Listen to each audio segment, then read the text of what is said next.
Of all the classes you would take at Hogwarts, which would you choose first? Well, if you've watched the films, you probably would remember the big ones like Potions with Severus Snape or Transfiguration with Professor McGonagall, and of course the infamously significant Defense Against the Dark Arts, a class whose teacher never seems to stick around. Well, regardless of the classes that piqued your interest in the films, there were more than one that didn't make it from the Hogwarts itinerary to the movies. Here's a few you wouldn't have seen.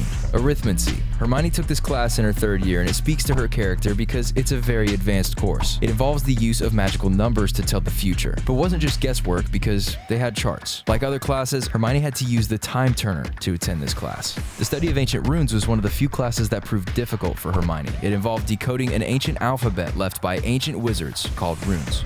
History of Magic was considered boring by Harry, Ron, and Hermione. The teacher of this class was a ghost who had passed away while teaching, only to have his ghost arise to continue where he left off. Astronomy didn't make it into the movies either. The study of stars, planets, and their movement was a natural part of the Hogwarts classes, but the closest we get to this class in the movies is during a key moment which occurs at the top of the astronomy tower. Alchemy was also an available class at Hogwarts. Although we don't know who taught it, the first book in the series is centered around an object that was the result of the work of alchemy, the Sorcerer's Stone. Muggle studies to wizards would be like wizard studies to humans, or muggles. Two very different worlds beget the opportunity to learn about each other. And unless you're Voldemort, this class speaks to Hogwarts and the wizard folk's desires to integrate and learn more about muggle culture. And perhaps the best class option, which wasn't really an official Hogwarts class, is Apparition. The ability to apparate is what allows a wizard to zap from one location to another. One of the coolest parts of being a wizard, and unfortunately not a class that gets presents in the films.